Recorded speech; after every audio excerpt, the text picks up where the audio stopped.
You know what we didn't talk about? Hmm. So it looks like Mike Brown's going to win Coach of the Year. Oh, yes. It's a big topic we passed over. Yes, Mike Brown now leads, at least according to Bet Online, he leads the odds for winning the Coach of the Year award.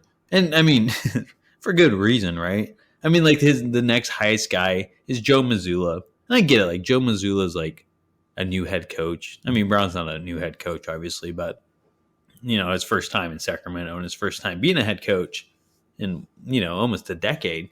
So, I mean, the difference between these two guys taking over a new team is that Mazzulla is coaching a second seed Celtics team who went to the NBA Finals last year. And Mike Brown is coaching a second seed Kings team who haven't been to the playoffs in 16 years. So, I mean, I think that's enough of a case for Brown to win it over Mazzulla. But, I mean, Brown adds so much more to the table.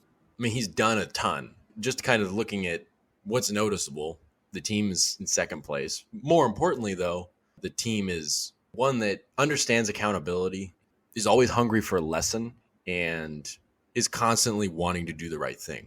And when you have that as a team-wide kind of situation, it kind of points up to the top. And the head coach has everything to do with that. And, I mean, I want to give a lot of credit to Monte McNair. It all kind of starts there, but in a lot of ways, actually doing the heavy lifting to change the culture in the locker room, on the practice floor, on the game floor. Like, again, it goes down to the head coach. And there are a lot of people when Mike Brown got hired that were like, that's not the right choice. He's a career loser, even though he has an above 500 win percentage.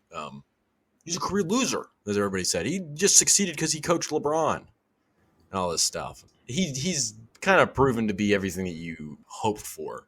And also, it's just like, I don't know if I'm making a big deal out of something so simple, but it's like, you remember the foot bruise situation?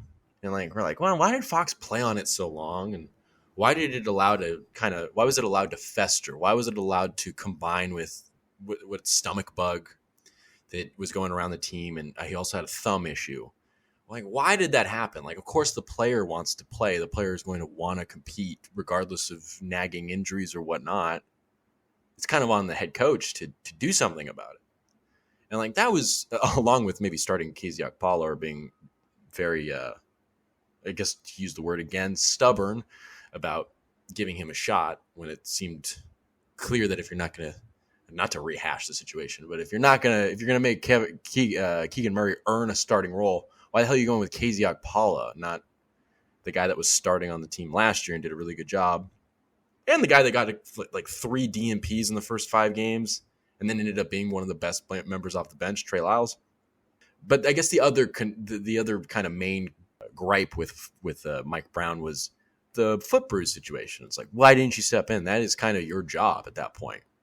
And with Fox's hamstring, and again, maybe I'm making a big deal out of kind of something that's just trivial. But the way he just kind of went ahead and took credit for the fact that he told Fox not to play, when rarely does he take credit for things, as we were saying earlier in the podcast. I think that showed growth.